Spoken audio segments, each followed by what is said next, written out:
Assalamualaikum warahmatullahi wabarakatuh. Bismillahirrahmanirrahim.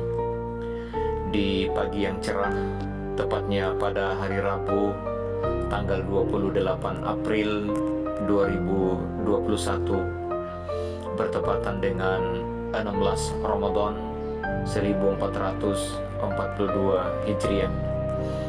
Itu berarti bahwa pada hari itu adalah sesaat sebelum malam nuzulul Quran pada bulan suci Ramadan tahun 1442 Hijriah.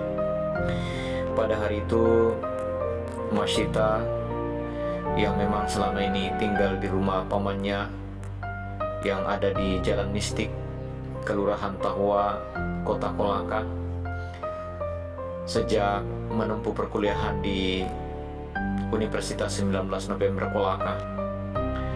Sudah berapa hari terakhir Masyita belum pernah pulang ke Ulu Wawo, yang disanalah kampungnya dan disanalah tinggal kedua orang tuanya.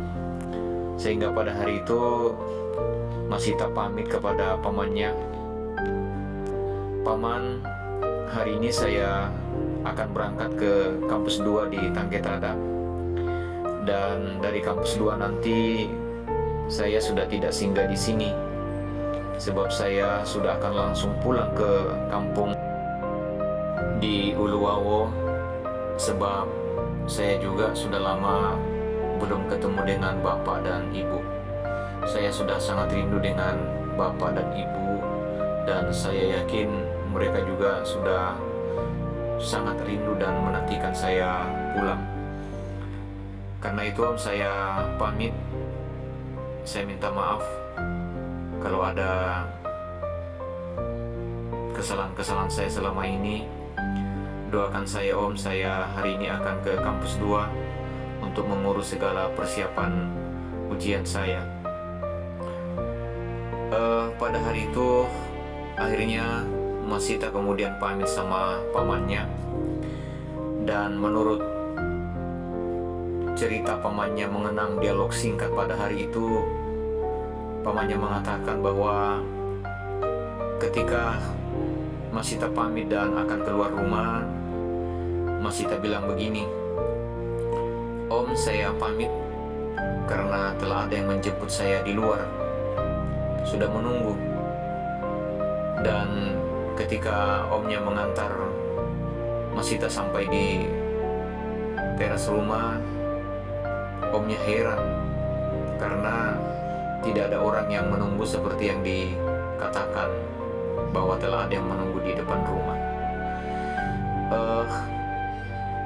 Omnya kemudian mengatakan, "Saya tidak pernah bayangkan bahwa mungkin itulah isyarat sebagai sebuah pertanda. Tapi sekali lagi, semua kejadian itu adalah misteri.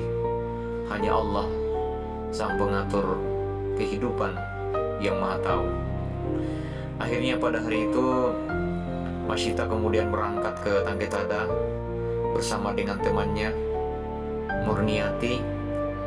Mereka berboncengan.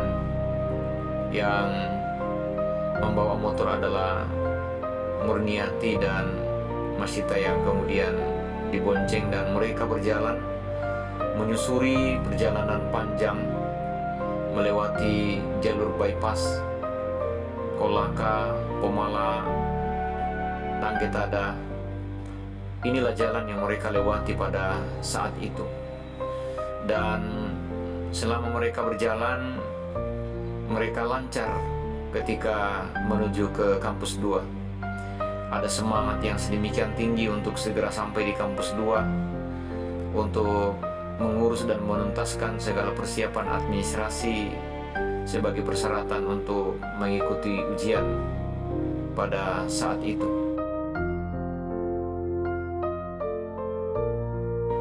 Perjalanan kita ke kampus 2 di Tangketada, kita akan melintas selain di bypass, kemudian melewati kota Dawi-Dawi, kemudian akan melintas di jembatan PT Aneka Tambang Sultra, dan akan melewati kompleks perumahan PT Antam. Dan di tempat ini atau di jalur ini memang jalannya juga cenderung akan selalu ramai. Pengendara itu akan sibuk sebab mobilisasi kendaraan di sini itu sangat tinggi, sehingga termasuk di titik ini kita sampaikan kepada pengendara baik roda 2 maupun roda 4 untuk selalu fokus, kemudian konsentrasi, dan yang terutama adalah menjaga kecepatan agar tidak terlalu cepat di tempat ini.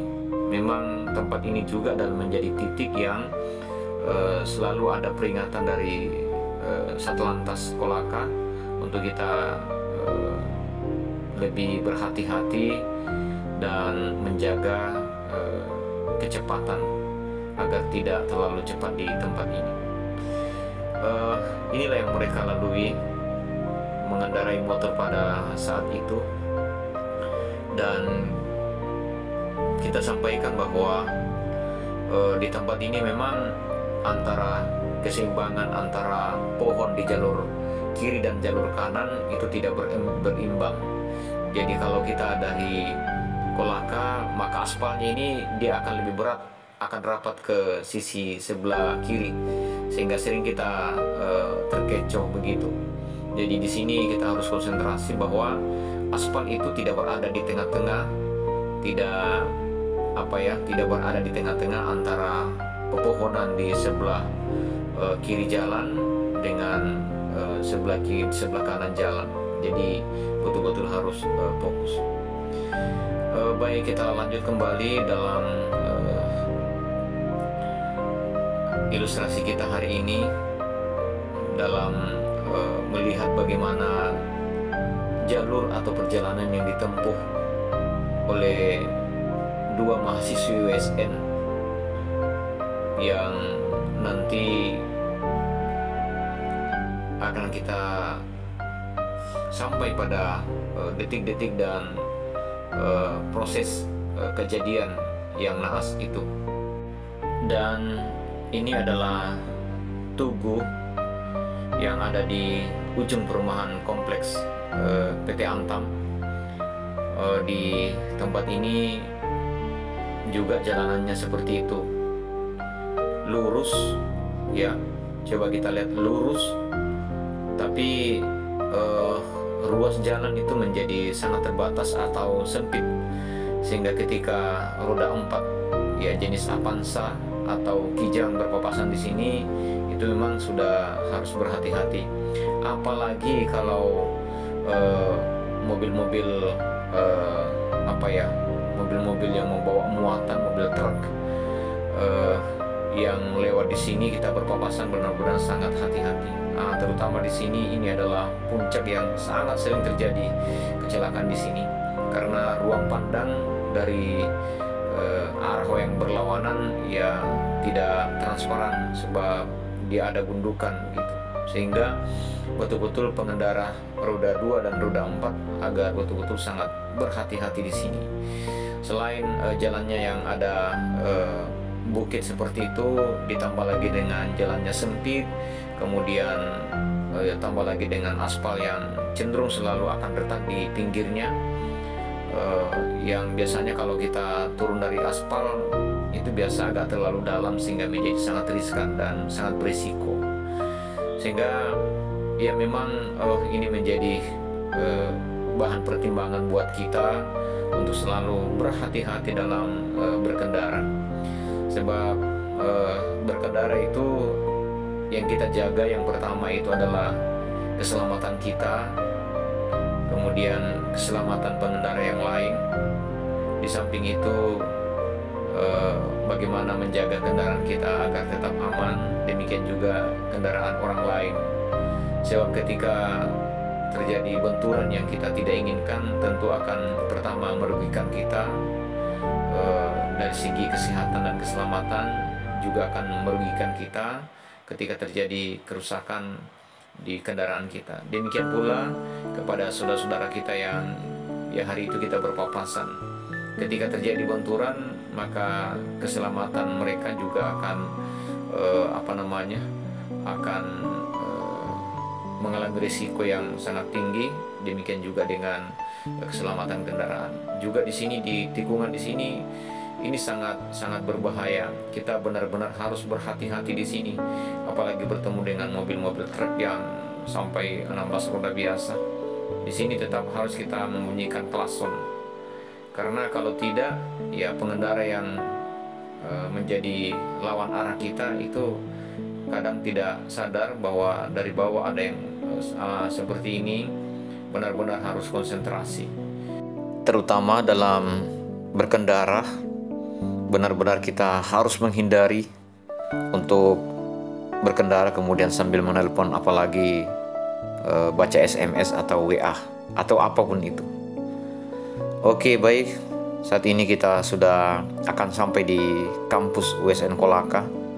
Kita sudah memasuki gerbang, dan inilah keadaan ya terbaru dari kampus 2 USN Kolaka.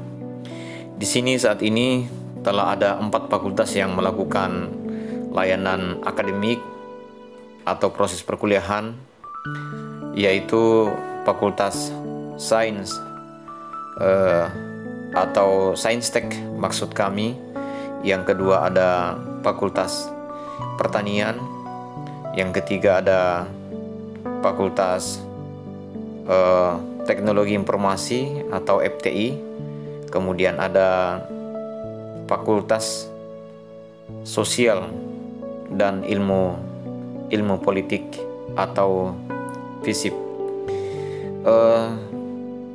Semenjak Masita dan Murniati telah sampai di kampus untuk berurusan, maka semua dosen termasuk pembimbing dan staf memberikan layanan terbaik. Sebab demikianlah tradisi di kampus USN di Tanggetada ini. Sebab yang datang di sini betul-betul akan mendapatkan layanan akademik yang sangat baik. Sebab semua staf dan dosen akan sangat paham tentang kebutuhan setiap mahasiswa yang menghadap. Sehingga pada hari itu memang oleh pembimbing mereka telah diarahkan untuk mempersiapkan semua persiapan-persiapan administrasi jelang ujian. Dan termasuk pada saat itu SK sebagai dosen penguji sudah jadi. Dan dalam konsultasi itu mereka sudah mendapatkan arahan bahkan dari dekannya untuk mempelajari dan menguasai materi-materi yang akan diujikan nanti dalam forum ujian. Itulah yang terjadi pada hari itu. Dan menurut cerita dari salah satu dosen pembimbing dari Masita, pada hari itu memang ketika ditanya tentang keadaannya atau kabarnya, memang jawabannya sudah lain daripada yang lain gitu. Tidak biasanya menurut dosen ini memberikan keterangan, memang bahasanya ya tidak biasa seperti itu. Kemudian kadang-kadang dia melihat ke ruang yang kosong dan juga pikirannya kosong, dan tidak ada yang menyadari pada saat itu bahwa semua itu adalah isyarat. Sekali lagi, semua kejadian itu adalah menjadi rahasia. Hanya Allah sang pengatur kehidupan di dunia ini yang tahu apa yang akan terjadi selanjutnya. Setelah semua urusan persiapan administrasi, konsultasi, penyebaran SK, dosen penguji pada hari itu, maka mereka berdua segera bergegas untuk pulang meninggalkan kampus 2 USN Kolaka yang ada di Tanggetada. Sebab hari itu memang mereka akan menempuh perjalanan yang begitu jauh dalam hitungan kita. Apalagi menempuh perjalanan untuk pulang, melewati kembali Pomala, kemudian Kolaka, kemudian terus ke Samaturu, sampai di Wolo, kemudian sampai di Iwaimenda, kemudian kampung halaman mereka berdua di Uluwawu. sehingga semua orang memperkirakan bahwa target mereka atau harapan mereka dalam perjalanan sore itu adalah mereka akan segera meninggalkan kampus 2, kemudian pulang, dan tentu karena meninggalkan kampus 2 di Tanggetada memang sudah menjelang sore, sehingga bisa diperkirakan bahwa mereka akan lebih memacu kecepatan mereka untuk bisa sampai di rumah, bahkan mungkin sampai sebelum berbuka puasa. Memang kondisi kampus selama kurang lebih 1 tahun terakhir ini memang cenderung sunyi seperti itu, apalagi dalam keadaan yang kita anggap sebagai pandemi. Kampus di USN Tanggetada cenderung sunyi. Hanya ada beberapa mahasiswa yang datang untuk berkonsultasi, dan mahasiswa yang datang ini rata-rata adalah mereka yang memang sudah dalam tahap penyelesaian studi, termasuk Mas Sita dan Murniati datang di kampus, dan mereka tidak banyak, sebab hanya mereka-mereka yang menjelang penyelesaian studi yang datang untuk berurusan. Dan ketika urusan di kampus sudah selesai, maka mereka akan bergegas untuk pulang. Dan bisa kita bayangkan meninggalkan Tanggetada menuju Uluwabo itu akan menempuh perjalanan yang begitu panjang dalam keadaan menjelang sore, sehingga kita bisa perkirakan mereka berdua pasti akan menargetkan untuk bisa sampai di Wolo atau mungkin Uluwabo sebelum berbuka puasa bahkan. Dan inilah hutan lindung yang mereka lewati, hutan lindung yang memang di sana terdapat jalan yang agak sempit dan terbatas, sehingga dibutuhkan kewaspadaan dan kehati-hatian ketika melewati hutan lindung yang ada di Desa Lamedai, sebab selain jalannya sempit, juga kadang-kadang ada serpihan atau retakan-retakan aspal yang ada di pinggir. Dan pada saat itulah dalam perjalanan menuju Uluwabo, ya, meninggalkan Tanggetada, karena sore itu adalah sore di bulan suci Ramadan. Mereka meninggalkan Tanggetada pada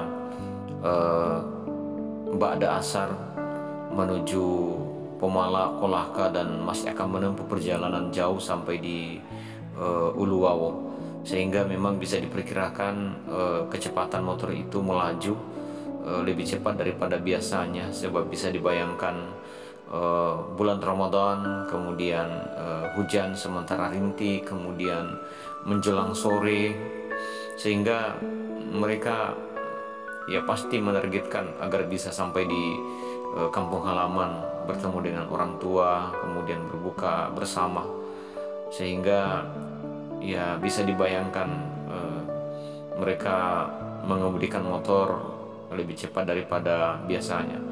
Kemudian dari arah yang berlawanan dari Kolaka ada sebuah mobil Avanza yang juga melaju. Mobil Avanza ini dikemudikan oleh IWS dari Desa Pioho, Kecamatan Watubangga, dan persis di hutan lindung di Desa Lamedai, maka peristiwa naas itu pun terjadi.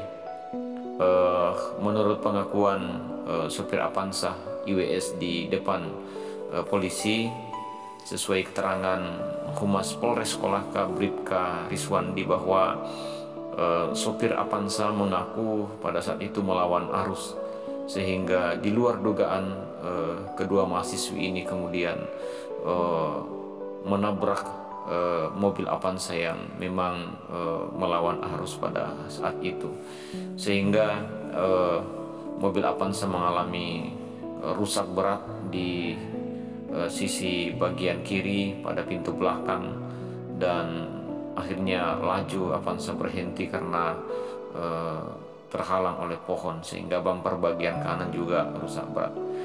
Inilah yang terjadi pada saat itu, dan kita semua menyampaikan turut berduka cita atas kejadian ini.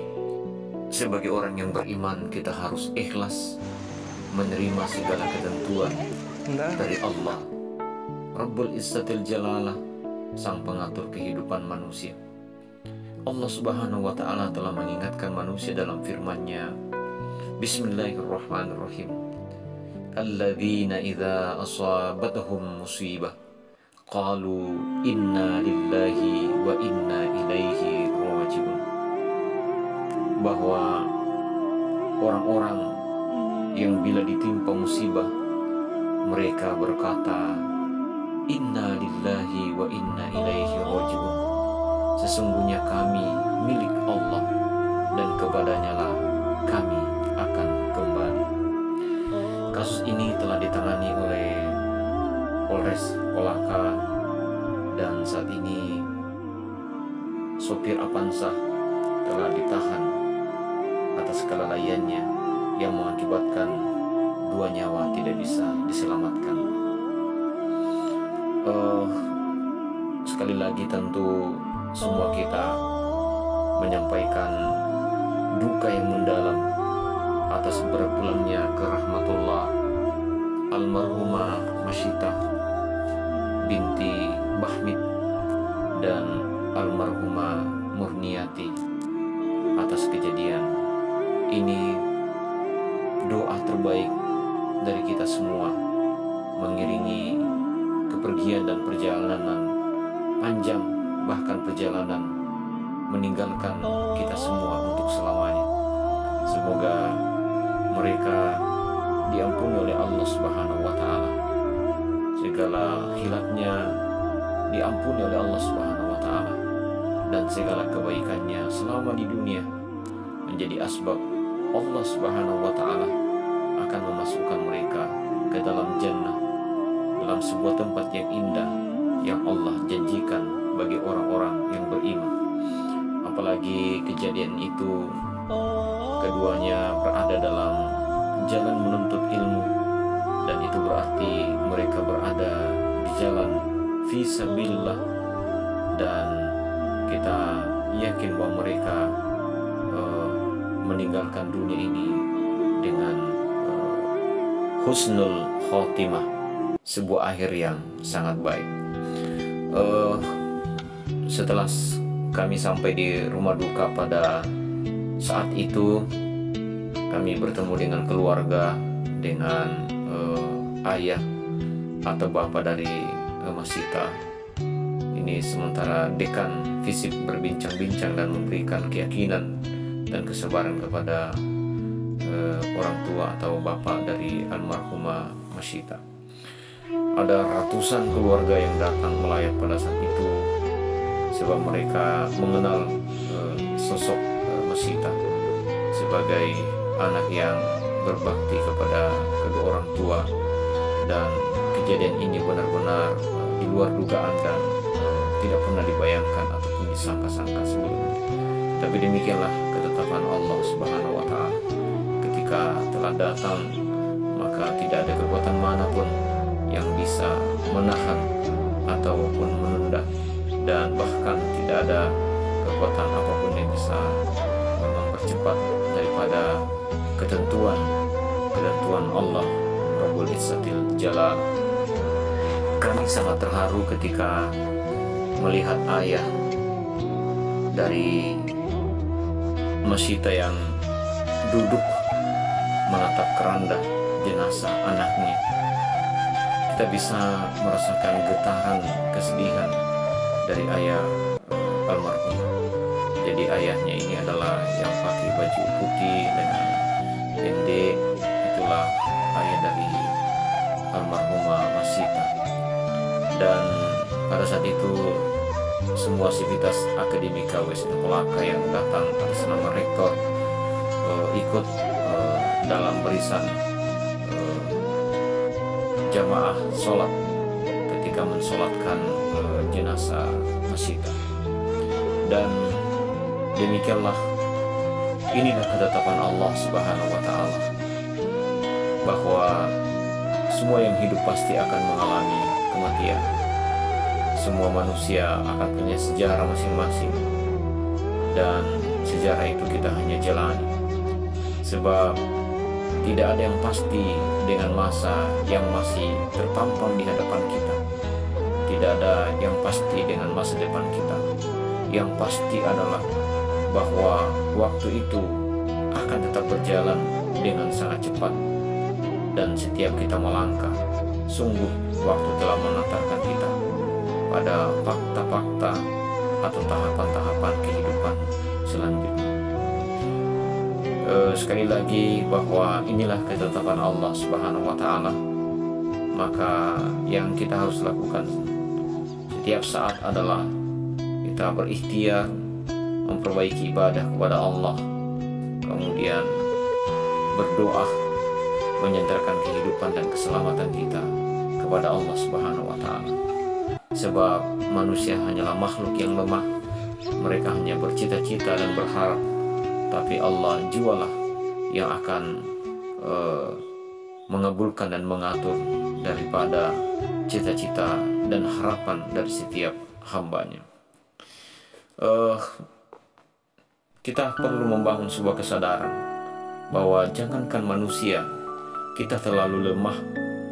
Langit yang berlapis 7 pun suatu saat akan runtuh dan mengalami ketiadaan. Jangankan kita manusia, bumi pun yang berlapis 7 suatu saat akan hancur dan mengalami ketiadaan. Setelah kita melakukan sholat jenazah dan pemakaman di rumah duka Masita, saat ini utusan Rektor USN Kolaka berada di rumah duka Murniati. Selain untuk melayat, juga menyampaikan santunan kepada ahli waris daripada Murniati. Dan di rumah duka almarhumah Murniati telah hadir mahasiswa sebagai teman-teman terbaiknya selama berada di kampus menjalani perkuliahan. Demikian juga teman-teman terbaiknya ketika berada di Timsar USN Kolaka. Mereka di sini bersama dengan utusan Rektor USN Kolaka, dalam hal ini Wakil Rektor 3 bidang kemahasiswaan Dr. Haji Ahmad Lamo Said, Esos MSI, dalam rangka menyampaikan duka dan juga menyampaikan santunan kepada ahli waris daripada almarhumah Masita. Tidak ada yang bisa kita lakukan kecuali bermunajah kepada Allah Subhanahu wa Ta'ala, membuktikan kecintaan kita kepada mereka berdua dalam doa-doa terbaik kita. Mudah-mudahan alam kuburan mereka diluaskan dan dilapangkan oleh Allah Subhanahu wa Ta'ala, sebagaimana Allah meluaskan dan melapangkan langit dan bumi. Semoga kuburan mereka berdua diterangi oleh Allah Subhanahu wa Ta'ala seterang-terangnya, sebagaimana Allah Subhanahu wa Ta'ala menerangi bumi dengan matahari. Inilah akhir dari perjalanan mereka berdua, bahwa langkah kaki mereka telah sampai pada garis finish kehidupan yang Allah tentukan. Kita berkeyakinan bahwa segala dosa mereka akan diampuni oleh Allah Subhanahu wa Ta'ala, dan amal ibadah mereka berdua, baktinya kepada kedua orang tuanya, kebaikannya terhadap teman-temannya, akan menjadi pahala dan investasi akhirat mereka. Dan itu akan menjadi asbab Allah Subhanahu wa Ta'ala akan menyebut mereka sebagai orang yang memasuki gerbang surga. Semoga Allah Subhanahu wa Ta'ala mengampuni dan merahmati kita semua. La ilaha illallah Muhammadur Rasulullah. La ilaha illallah Muhammadur Rasulullah. La ilaha illallah. La ilaha illallah. La ilaha illallah.